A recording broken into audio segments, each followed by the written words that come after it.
So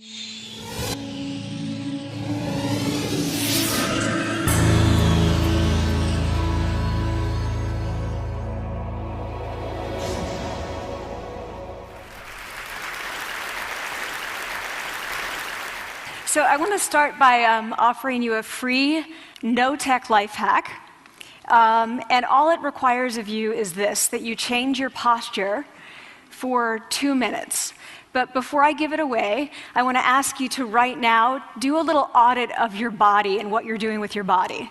So how many of you are sort of making yourselves smaller? Maybe you're hunching, crossing your legs, maybe wrapping your ankles. Sometimes we hold on to our arms like this. Sometimes we spread out. I see you. So I want you to pay attention to what you're doing right now. We're going to come back to that in a few minutes, and I'm hoping that if you sort of learn to tweak this a little bit, it could significantly change the way your life unfolds. So we're really fascinated with body language, and we're particularly interested in other people's body language. You know, we're interested in, like, you know, an awkward interaction or a smile or a contemptuous glance or maybe a very awkward wink or maybe even something like a handshake. Here they are arriving at number 10 and look at this lucky policeman gets to shake hands with the President of the United States. Oh, and here comes the Prime Minister of it. No.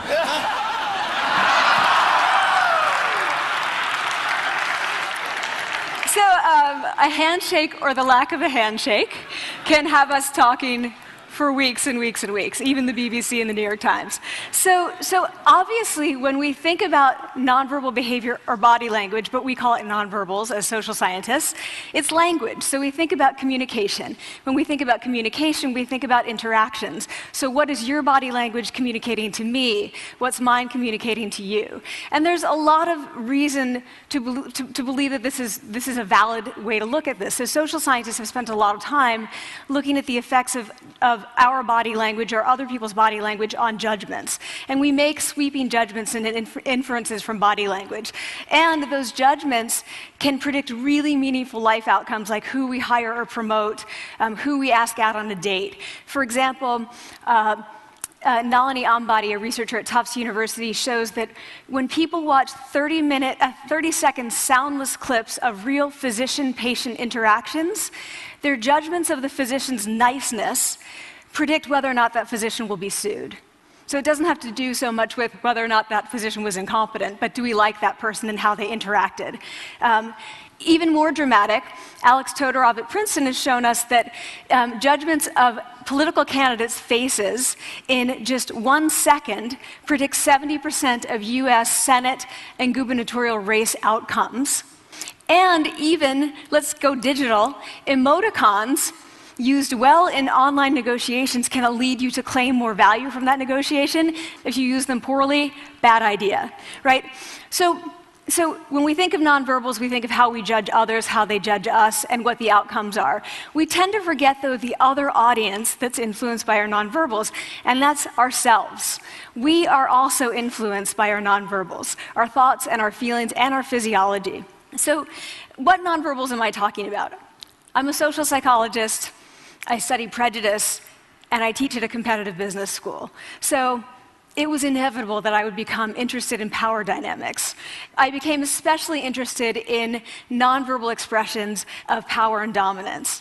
And what are nonverbal expressions of power and dominance? Well, this is what they are. So in the animal kingdom, they are about expanding. So you make yourself big, you stretch out, you take up space, you're basically opening up. It's about opening up. And this is true across the animal kingdom. It's not just limited to primates, and humans do the same thing.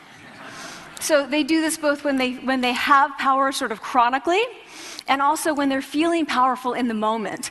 And this one is especially interesting because it really shows us how universal and old these expressions of power are. This expression, which is known as pride, Jessica Tracy has studied, she shows that people who are born with sight and people who are congenitally blind do this when they win at a physical competition. So when they cross the finish line and they've won, it doesn't matter if they've never seen anyone do it, they do this. So the arms up in the V, the chin is slightly lifted. What do we do when we feel powerless? We do exactly the opposite. We close up, we wrap ourselves up, we make ourselves small. We don't want to bump into the person next to us. So again, both animals and humans do the same thing. And this is what happens when you put together high and low power. So what we tend to do when it comes to power is that we complement the other's nonverbals. So if someone's being really powerful with us, we tend to make ourselves smaller. We don't mirror them, we do the opposite of them. So I'm watching this behavior in the classroom, and what do I notice? I notice that MBA students really exhibit the full range of power nonverbals. So you have people who are like caricatures of alphas, like really coming into the room, they get right into the middle of the room. Before class even starts, like they really want to occupy space. When they sit down, they're sort of spread out, they raise their hands like this. You have other people who are virtually collapsing when they come in. As soon as they come in, you see it. You see it on their faces and their bodies, and they sit in their chair and they make themselves tiny, and they go like this when they raise their hand. I noticed a couple things about this. One, you're not going to be surprised, it seems to be related to gender. So, women are much more likely to do this kind of thing than men. Women feel chronically less powerful than men, so this is not surprising. But the other thing I noticed is that it also seemed to be related to the extent to which the students were participating and how well they were participating. And this is really important in the MBA classroom because participation counts for half the grade. So, business schools have been struggling with this gender grade gap. You get these equally qualified women and men coming in, and then you get these differences in grades, and it seems to be partly attributable to participation. So I started to wonder, okay, so you have these people coming in like this, and they're participating. Is it possible that we could get people to fake it, and would it lead them to participate more? So my main collaborator, Dana Carney, who's at Berkeley, and I really wanted to know, can you fake it till you make it? Like, can you do this just for a little while and actually experience a behavioral outcome that makes you seem more powerful? So we know that our nonverbals govern how other people think and feel about us. There's a lot of evidence, but our question really was, do our nonverbals govern how we think and feel about ourselves? There's some evidence that they do. So, for example, when we smile when we feel happy, but also when we're forced to smile by holding a pen in our teeth like this, it makes us feel happy. So it goes both ways. When it comes to power, it also goes both ways. So when you feel powerful, you're more likely to do this, but it's also possible that when you pretend to be powerful, you are more likely to actually feel powerful. So the second question really was, so we know that our minds change our bodies, but is it also true that our bodies change our minds? And when I say minds, in the case of the powerful, what am I talking about? So I'm talking about thoughts and feelings and the sort of physiological things that make up our thoughts and feelings, and in my case, that's hormones. I look at hormones. So what do the minds of the powerful versus the powerless look like? So powerful people tend to be, not surprisingly, more assertive and more confident, more optimistic. They actually feel that they're going to win even at games of chance. They also tend to be able to think more abstractly. So there are a lot of differences. They take more risks. There are a lot of differences between powerful and powerless people. Physiologically, there also are differences on two key hormones, testosterone, which is the dominance hormone, and cortisol, which is the stress hormone. So what we find is that high-power alpha males in primate hierarchies have high testosterone and low cortisol. And powerful and effective leaders also have high testosterone and low cortisol. So what does that mean? When you think about power, people tended to think only about testosterone because that was about dominance. But really, power is also about how you react to stress. So do you want the high-power leader that's dominant, high on testosterone, but really stress reactive? Probably not, right? You want the person who's powerful and assertive and dominant, but not very stress reactive, the person who's laid back. So we know that in primate hierarchies, if an alpha needs to take over, if an individual needs to take over an alpha role sort of suddenly, within a few days, that individual's testosterone has gone up significantly and his cortisol has dropped significantly. So we have this evidence, both that the body can shape the mind, at least at the facial level, and also that role changes can shape the mind. So what happens, okay, you take a role change, what happens if you do that at a really minimal level, like this tiny manipulation, this tiny intervention? For 2 minutes you say, I want you to stand like this, and it's going to make you feel more powerful. So this is what we did. We decided to bring people into the lab and run a little experiment. And these people adopted for 2 minutes either high power poses or low power poses. And I'm just going to show you 5 of the poses, although they took on only 2. So here's one, a couple more. This one has been dubbed the Wonder Woman by the media. Here are a couple more. So you can be standing or you can be sitting. And here are the low power poses. So you're folding up, you're making yourself small. This one is very low power. When you're touching your neck, you're really kind of protecting yourself. So this is what happens. They come in, they spit into a vial. We, for 2 minutes, say, you need to do this or this. They don't look at pictures of the poses. We don't want to prime them with the concept of power. We want them to be feeling power, right? So 2 minutes they do this. We then ask them, how powerful do you feel on a series of items? And then we give them an opportunity to gamble. And then we take another saliva sample. That's it. That's the whole experiment.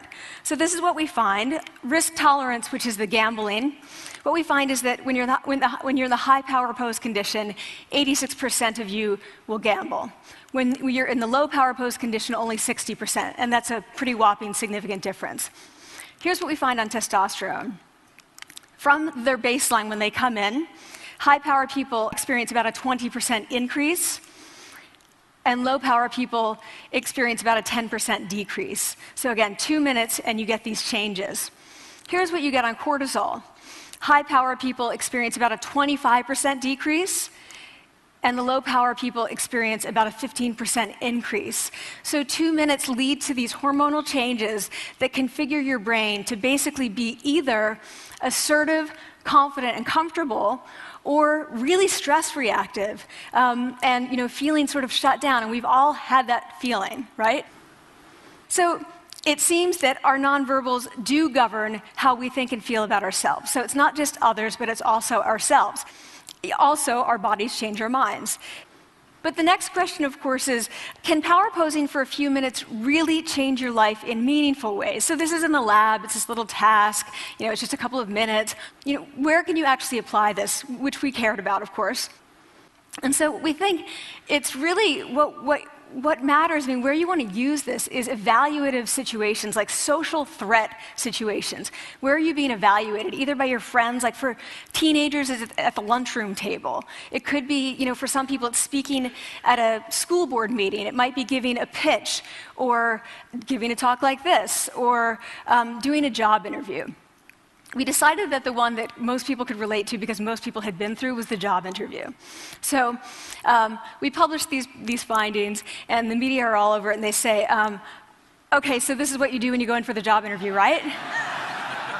So we were, of course, horrified, and said, oh my God, no, that's not what we meant at all, for numerous reasons. No, don't do that. Again, this is not about you talking to other people, it's you talking to yourself. What do you do before you go into a job interview? You do this.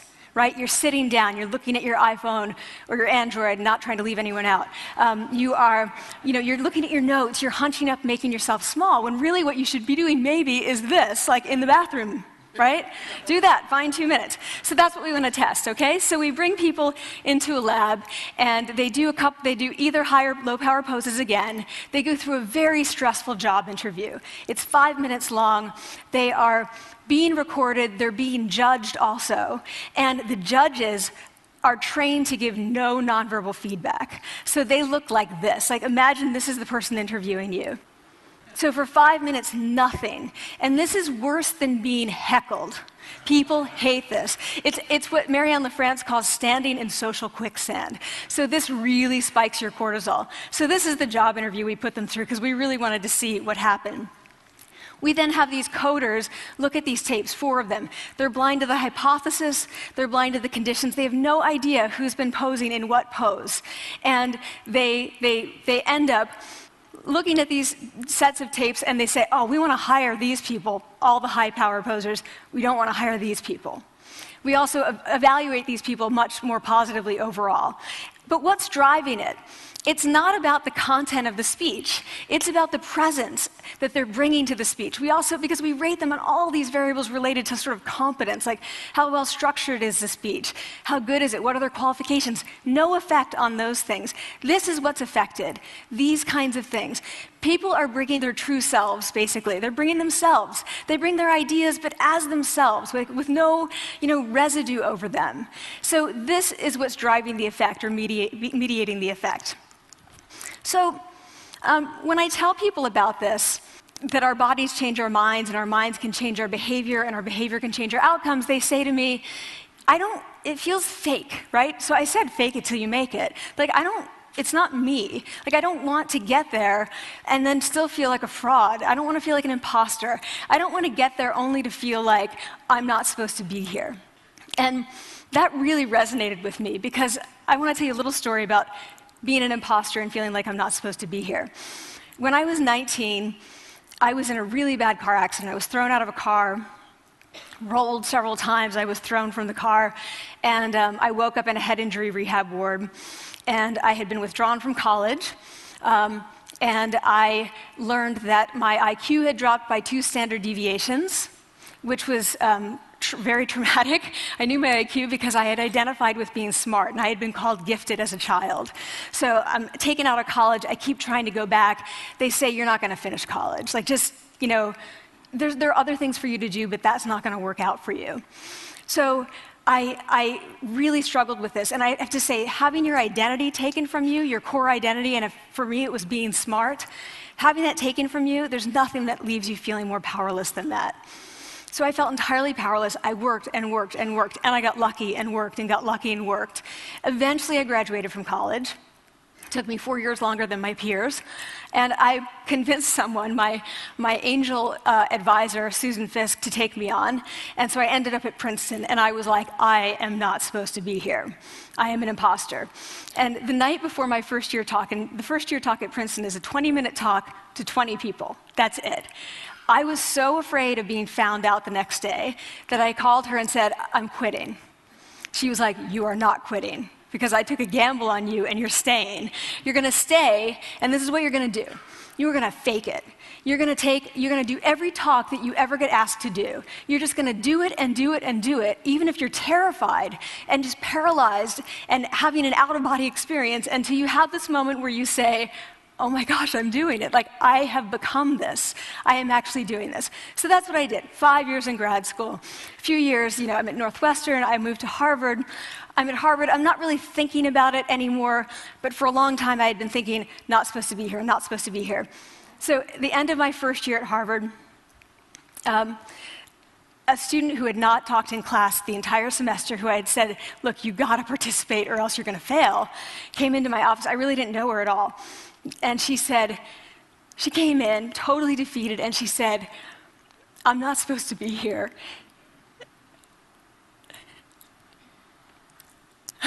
And that was the moment for me, because 2 things happened. One was that I realized, oh my gosh, I don't feel like that anymore. I don't feel that anymore, but she does, and I get that feeling. And the second was, she is supposed to be here. Like, she can fake it, she can become it. So I was like, yes, you are. You are supposed to be here, and tomorrow you're going to fake it, you're going to make yourself powerful, and, you're going to...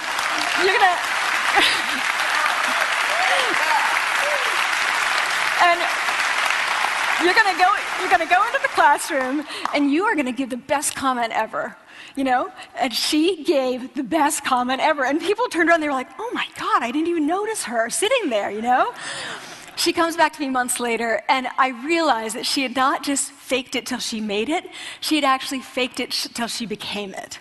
So she had changed. And so I want to say to you, don't fake it till you make it. Fake it till you become it. It's not do it enough until you actually become it and internalize. The last thing I want to leave you with is this. Tiny tweaks can lead to big changes. So this is 2 minutes. 2 minutes, 2 minutes, 2 minutes. Before you go into the next stressful evaluative situation, for 2 minutes, try doing this in the elevator, in a bathroom stall, at your desk behind closed doors. That's what you want to do. Configure your brain to cope the best in that situation. Get your testosterone up, get your cortisol down. Don't leave that situation feeling like, oh, I didn't show them who I am. Leave that situation feeling like, oh, I really feel like I got to say who I am and show who I am. So I want to ask you first, both to try power posing, and also I want to ask you to share this science, because this is simple. I don't have ego involved in this. Give it away. Share it with people, because the people who can use it the most are the ones with no resources and no technology and no status and no power. Give it to them, because they can do it in private. They need their bodies, privacy, and 2 minutes, and it can significantly change the outcomes of their life. Thank you.